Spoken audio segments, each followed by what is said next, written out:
Isang mapagpalang araw po sa ating lahat. Ako po si Cap Rizelina Watson Tiope, isang punong barangay mula sa Barangay Fortune, Marikina City. Tayo po ay isang guro.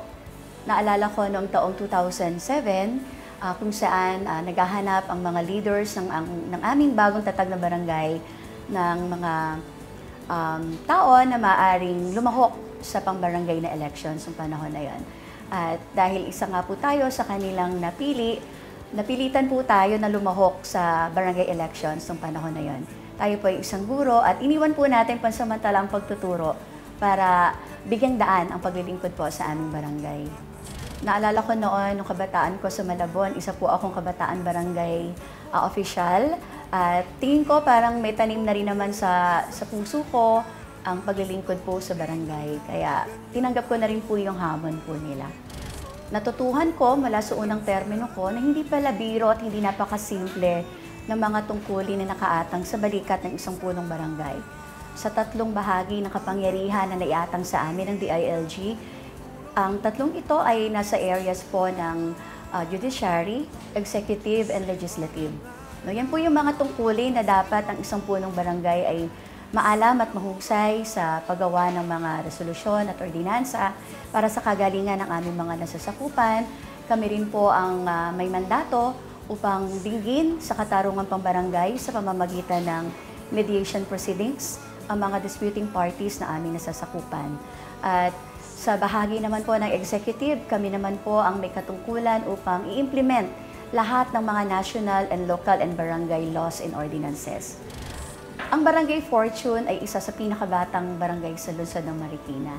Dahil tayo nga po ay guro, sinimulan po natin ang pagsulat ng ordinansa sa pagtatag ng alternative learning system at ng pagtatag po ng Barangay Fortune Daycare Center. At sa atin din pong paglilingkod, no, atin pong sinimula ng pag-oorganisa ng iba't ibang sektor. Meron po tayong mga sectors ng mga pamunuan, ng mga homeowners association, meron pong sectors ng mga senior citizens, solo parents, persons with disabilities, at iba pa. At sa atin din pong paglilingkod bilang punong barangay, na sinimulan po natin yung Bayanihan Breastfeeding Center. Ito po ay isang advocacy campaign natin para tiyakin ang lahat ng mga bagong panganak ng mga mommies ay matulungan po natin na makapagpasuso dahil ating po kinakampanya ang first 1,000 days ni baby. At naniniwala po tayo na walang ibang kumpletong nutrisyon ang dapat na makuha ng isang sanggol mula sa kanyang ina kung hindi ang gatas nito. Yan po ang ating advokasya na patuloy po nating pinapalaganap hindi lamang sa Barangay Fortune, kundi sa iba't ibang panig po ng NCR. At sa ating din po panunungkula, sinimulan na rin po natin ang pagtatatag ng kauna-unahan at kung hindi ako nagkakamali, parang ang Barangay Fortune lamang po ang merong LGU managed na Pet Memorial Garden. No, naniniwala po tayo na ang mga aso, ang mga hayop ay hindi lamang dapat nating alaga habang sila'y buhay pa, kung sila'y pumanaw at iwan na tayo sa mundong ito, bigyan natin sila ng disenteng libingan. No, sapagkat nakikita po natin ang ugali ng mga Pilipino na kapag namamatay ang kanilang mga pets, kung saan-saan na lang po nila ito itinatapon. So yan po ang ating isang programa na hindi lamang taga-Fortune at taga-Marikina ang nakikinabang, kung hindi buong sambayanan po na NCR, iba't ibang lungsod na po ang nakakarating ng Barangay Fortune para maglibing ng kanilang mahal na alaga. Yan po yung dalawa sa pinakatampok po nating mga advocacy campaigns. At patuloy po tayong nagsisikap na magawa pa ang mga iba't ibang larangan ng advocacies na ating pong naiisip na gawin at ipagpatuloy.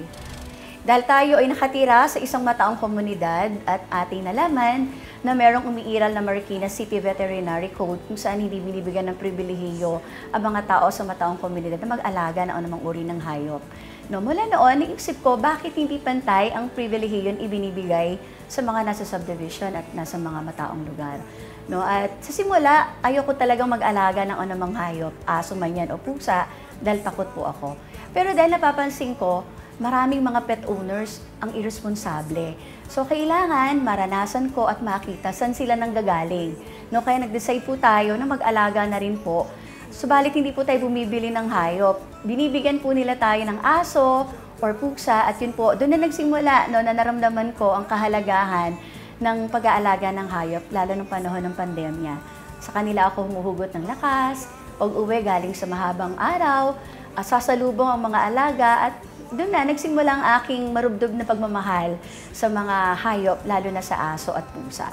At napansin din po natin pag tayo ay dadaan sa mga kalsadahan, may mga ilang nagkalat na patay na hayop. So naisip ko, bakit hindi natin ito gawa ng mga programa? At maswerte ang Barangay Fortune dahil meron tayong lupain o lote na magagamit kung saan yun din po yung ating pinagtayuan ng ating pong Barangay Materials Recovery Facilities. May mga espasyo naman. So, doon na nagsimula. 2018 po yan, sa tulong po ng aking partner in life, ang aking asawa. Siya po ang nag-conceptualize nito at tayo lang po yung nagpapaganda hanggang sa kasalukuyan. At sa kasalukuyan, meron tayong mahigit 1,000 na mga nakalibing na aso at pusa doon, na galing sa iba't ibang syudad. Bilang karagdagan, isa po sa ating mga advokasya ang pangangalaga sa ating kalikasan. No, bilang isang certified EcoBrick trainer mula sa Global EcoBrick Alliance, tayo po ang nagpasimuno dito sa Barangay Fortune, Marikina City ng paggagawa ng EcoBricks. Ito po ay manual.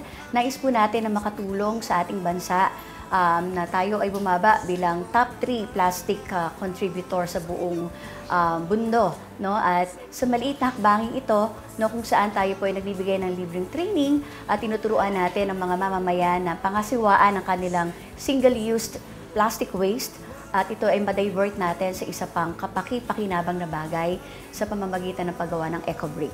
So, ang EcoBricks ay madali lamang pong matutuhan. Kung kayo po interesado, mag-send lang po kayo ng message po sa Barangay Fortune page at sa Barangay MRF page. At ako po ay very much willing na magbigay ng libreng training para po sa inyo. Sa tagal po natin naglilingkod bilang po ng Barangay Fortune, Marikina City, hindi po mauubos sa mga problema at suliranin na ating nakikita.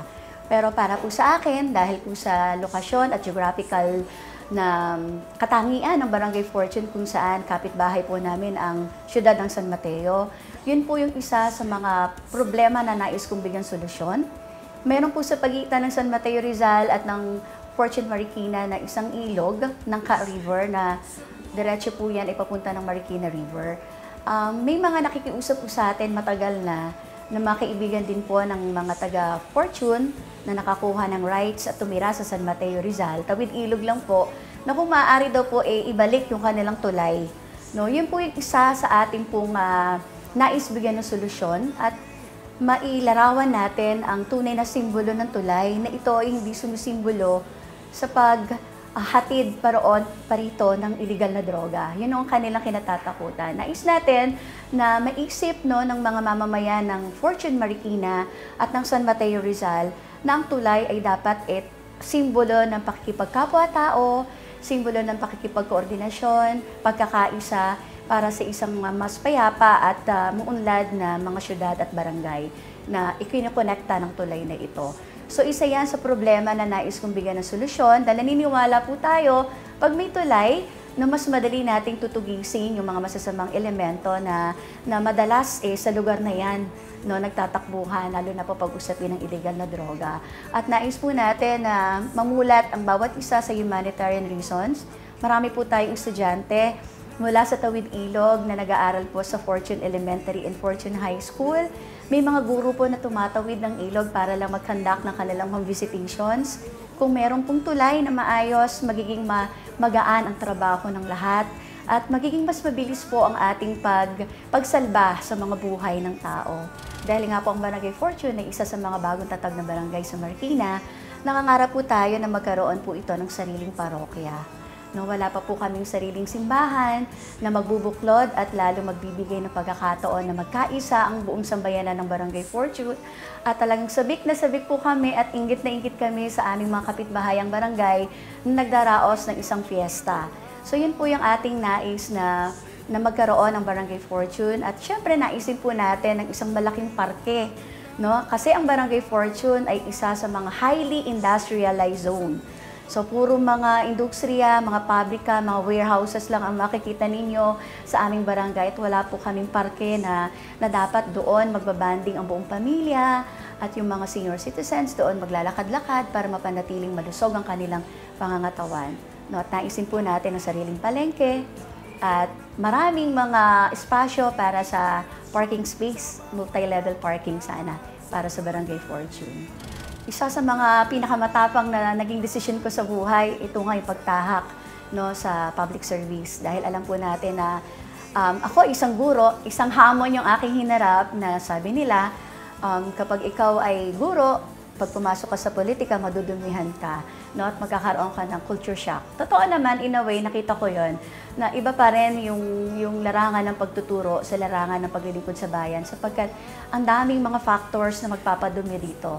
Pero ganun pa man, dahil sa lakas ng ating prinsipyo at pagkapit natin sa Panginoong Diyos na naniniwala tayo na kung hindi dahil sa divine intervention, wala pong politiko ang tatahak sa public service. At yan lang po yung ating naging lakas at naging tapang po natin na harapin ang anumang hamon ng paglilingkod sa bayan. So usapin po na pagsugpo sa illegal na droga, naging malaking hamon po yan noong panahon ng Tokhang. No, yan po ay labag sa ating prinsipyo, subalit dahil may mandate tayo na tumugon sa kautusan ng nakatataas, ayan po ay pikit mata nating ginawa. No? At nagpapasalamat na lang po tayo sa tulong ng mga iba't ibang NGO, lalo na po ang Institute of Politics and Governance, at ipinakilala po, no, ang Harm Reduction Framework. Na ito po yung aming tuntungan, ito yung aming naging sandata sa pagtugon sa hamon ng paglaban sa illegal na droga. No, dahil naniniwala po tayo na mga gumagamit ng illegal na droga, sila po ay kakampi, dapat kaibigan, sila ay biktima, at dapat tulungan po natin itaguyod ang kanilang mga karapatang pantao sa gamit po at sa tulong din po ng Harm Reduction Framework na ito. Para sa akin, ang good leadership and good governance ay sasalamin sa isang public servant na makatao, makadiyos, makakalikasan, at tao na namumuno na hindi iniisip ang kanyang pansariling kapakanan, at isa kang good leader kung iyong maimpluwensyahan ang iyong mga nasasakupan na magdesisyon ng naaayon sa konsensya ng kanilang kalooban, at gagawa tayo ng mga programa, mga proyekto na tatagos sa puso at isipan ng ating mga pinaglilingkuran. Ang pagtulong sa kapwa ay isang gawaing makadiyos. No? Hindi tayo dapat mag-aantay na kapalit. Kung ang kapwa ang ating sentro ng ating paglilingkod, nakikita yan ng lahat at hindi natin kailangan ng anumang mga patalastas o mga documentations, kusa, nakikita yan, no, kung paano ang pagtulong sa kapwa ating ginagawa. Nasa harap o likod ka man ng camera, pero nowadays, lahat na lang labanan documentations, mga photo opportunities, kaya wala po kaming choice kundi sumunod dahil sa DILG napakahalaga ng documentation. So ayaw man namin ipakita ang pagtulong sa aming mga kapwa at nasasakupan, yan, laman kami ng mga social media platforms yung aming mga pagtulong. Yan, sabi ng isang sikat na awitin, wag bibitiw, no? At kailangan tayo ay magpakatatag, hanapin natin ang mga support system natin, at maniwala tayo na talagang may gobyerno na may malasakit, maasahan at may pagkalinga sa lahat. Dahil wala naman pong tao na nasa kanya ang lahat ng mga problema. Lahat po tayo, kahit po kami na mga lingkod bayan ninyo, araw at gabi, punong-puno po kami ng mga suliranin sa buhay. Pero nandito kami, nagpapakatatag, dahil iniisip po namin mas maraming taong maasa po sa amin. At syempre, sa dulo wala tayong kakapitan kundi ang Panginoong Diyos. Ang salitang saludo nung bata tayo ay para yan sa mga sundalo. Para yan sa mga men in uniform. Para yan sa mga tao na nakikipaglaban, nakipagdigma. No, doon tayo sumasaludo. Pero sa ngayon, napakaraming mga unsung heroes. Sa lahat ng iba't ibang larangan ng isang tao, dapat saluduhan natin sila ng malaking saludo. Ano man sila, ina ng tahanan, sila man ay simpleng mamamayan, tagawalis ng kalsada, basta ikaw ay merong karangalan na dapat mong iwagayway at gawaing mabuti sa iyong kapwa na walang hinintay na kapalit, deserve mo po ang isang malaking saludo. Yan, para sa mga kababayan natin na pansamantalang tinigil ang kanilang pag-aaral, no, marami na po tayong mga buhay na saksi, no, na nasa matataas na pwesto na sa ating pamahalaan, no, na pansamantala iniwan ng pag-aaral, pero dahil naisip nila na walang ibang susi kundi ang edukasyon, ay nagpatuloy sila sa pamamagitan nga po ng alternative learning system. No, sa panahon ngayon, nandiyan ang TESDA, nandiyan ang ALS, nandiyan ang mga formal and non-formal educational system natin na handang tumulong at kumalinga sa lahat po ng mga out-of-school youth. Kaya sana po huwag kayong mawala ng pag-asa. Kung kayo man po ay nakapag-asawa, balikan niyo ang pag-aaral ninyo dahil ito lang po talaga ang magtataguyod ng inyong pamilya. Ang tangi kong masasabi para sa mga tulad ko na pet owners, sana ay ating namnamin ano nga po ba ang dahilan bakit tayo nag-aalaga ng hayop. Dahil naniniwala po tayo tulad ng mga anak, hindi sila makakapamili ng magulang nila. So itong mga hayop na ito na ating piniling alagaan, hindi rin sila makakapamili ng kanilang fur parents. So ako'y nakikiusap na kung kayo po ay magde-decide na mag-alaga ng hayop, panindigan ninyo hanggang sa huling hininga nila. Dahil itong mga hayop na ito, nilikha ni Lord para alagaan nating mga tao. Isipin natin yung panahon na sila yung naging lakas natin. Sa panahon na wala na taong kumakausap sa atin, walang sumasalubong sa pag-uwi, andun yung mga alaga na sa panahon ng pandemya. Sila lang naman talaga yung ating pinaghugutan ng lakas. Pero ako, talagang nadudurog yung puso ko kapag merong mga hayop na binapabayaan na lang. Naalala ko po kasi yung mga inadapt namin sa barangay na mga may parvo, may distemper. Talagang nakakaawa yung mga tuta. Nasa kalsada sila dahil mahal nyo sila habang cute, habang malusog, pero pag nagkasakit na, iwanan nyo na lang sila at i-abandon na. So napakabigat sa dibdib naming mga responsible pet owners and advocate ng responsible pet ownership na basta na lang sila ignore. Hindi lang naman puso yung nadudurog. Actually, bulsa namin butas na rin dahil hindi po biro ang gastusin sa pag-aalaga ng hayop.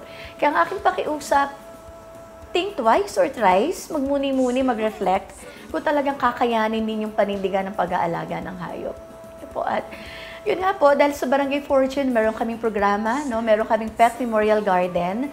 Welcome po ang lahat, kahit sang panig pa kayo ng Pilipinas, basta't kaya niyong puntahan ang Barangay Fortune.